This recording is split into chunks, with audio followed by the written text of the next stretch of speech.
Yes, we're good to go. And they're off and racing.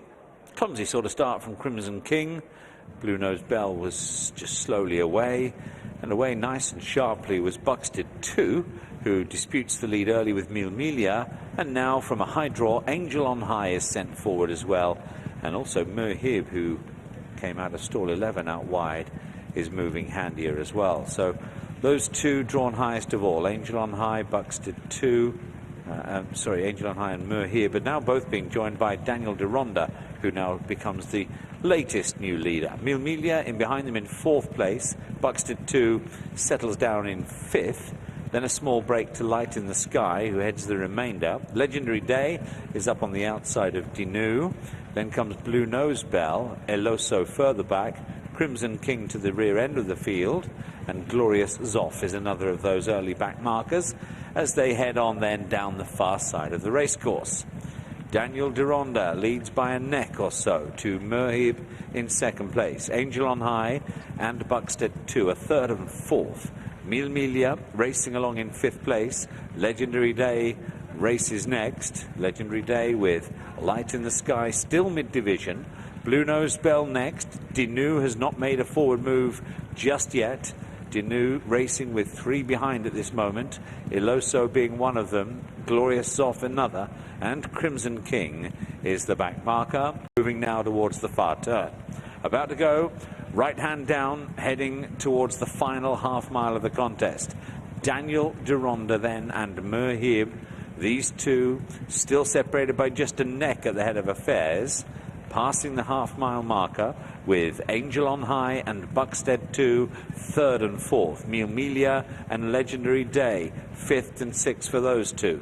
Blue Nose Bell is up on the outside of Light in the Sky. Dinu, very patiently ridden along the inside of Glorious Zoff. Eloso comes next, and the back marker is Crimson King. And Dinu is a bit short of room here as the tempo increases. Back with the leaders, Daniel Deronda and Buxted 2. They show out in front. Legendary Days down the wide outside. Blue Nose Bell trying to thread through. Mil Milia comes next, and Dinu is making only laboured progress into 6th place. Time's running out as well. Buxted 2, Daniel Deronda and Legendary Day. Buxted 2 puts his neck in front. Buxted 2 from Legendary Day. Daniel Deronda and Blue Nose Bell in 4th place.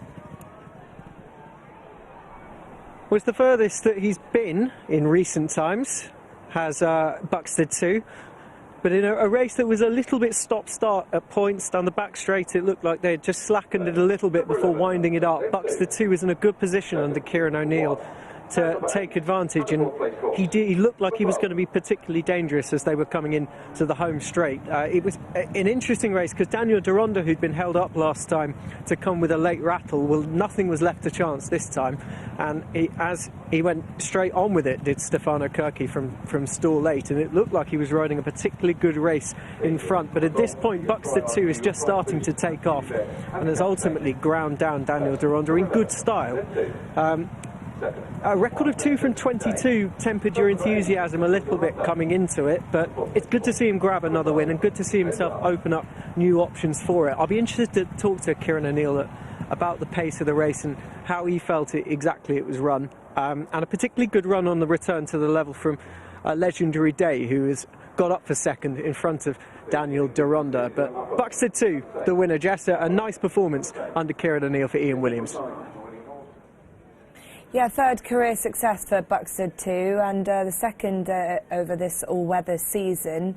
And he's been a likeable horse, and they've got him in a really good place. But as Anthony was saying, step up and trip again was the query, and he stays it well. But yeah, it was a stop-start enough race. We'll take it from the midway point, and it wasn't clear who was going to take the lead on. But Daniel Deronda under Stefano Kirky decides to dictate this, and just trying to find the eventual winner. Buxted 2 sort of handy enough in that position, and it sort of went a steady enough gallop. Pace was injected into a little bit more as they went along. You can see Kieran O'Neill's just sort of, that horse is tanking along quite enthusiastically.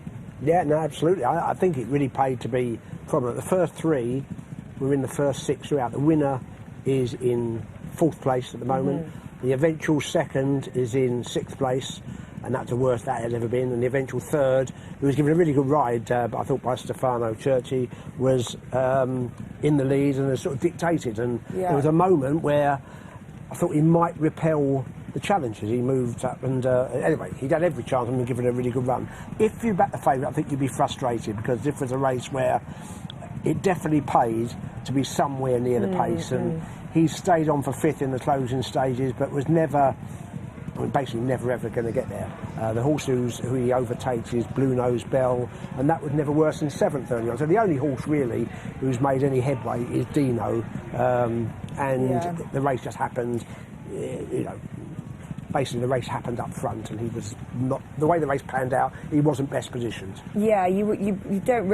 really sure if we've learned whether he does stay the triple knot off the back of that. Do you? Yeah, I think he did personally. I thought he was doing his best work. He and the other finisher in the race was Crimson King, who's come from even further back. To be fair, that's it. Ends up. So that's. I think he got the. I just don't think he was. It was a race where I doubt it's a great time myself. We'll see, but it seemed to me to be a tactical race, and I think position was important. Yeah, and that's then for that respect, Mille and Miglia was probably in an ideal spot all the way through. So essentially, no excuses for her. Yeah, I think that was a slightly disappointing effort. I think. It was certainly well enough, but he was given the normal, the ride she's been given the last few runs, and on the day she wasn't quite good enough. She hasn't been beaten miles, but probably a bit flat, her run. Yeah, which sometimes you can forgive these mares, but that is the winner, Buxted 2, and we can get the result now. We'll get that time as well. 13-2 Buxted 2 return for Ian Williams and the Buxted partnership. Legendary Day was 2nd at 6-1, and Daniel Durondo 6-1 in 3rd. Winning time we can show you now, Steve. It's not that bad. 2 minute 37.02 seconds, 5.52 seconds above the standard, sort of within the same kind of standards. Furlong per furlong, 0.46 above standard furlong per furlong. Right, we can go over to Anthony now and get some winning reaction from Buxted 2's victory. Kieran O'Neill has steered Buxted 2 to a 3rd career success. Talk me through the run there, Kieran. Yeah, I jumped from stall 9. I was able to get a nice position for my draw, and I was able just behind the leaders. I thought we went a nice gallop, went a nice even on the whole way, and I travelled quite strongly, and I probably got there even a bit too soon on him, but I picked up very well and put the rest to bed pretty quickly. Are you conscious of the step up in trip? He's tried it before, he didn't quite take to it, but is he just a different horse at this stage? Yeah, he is. When I rode him 2 starts ago, champs for the boat, and I won him over a mile and a quarter, I said to Ian, I said, you probably won't see the best until he steps up in trip to a mile and a half. You know, he's that bit older now, he's a little bit wiser, where he kind of settles in his race nicely, and then he finishes them off. He certainly finished it off really nicely, and it looked like a foregone conclusion coming into the furlong pole. Yeah, it did. As I said, I even got there probably a stride too soon on him, but I couldn't pull him up till I got over to the far side, so I'm sure he'll get even further in time, but now I'd leave him at a mile and a half, and hopefully he can win again. Well done. Thanks. Thanks.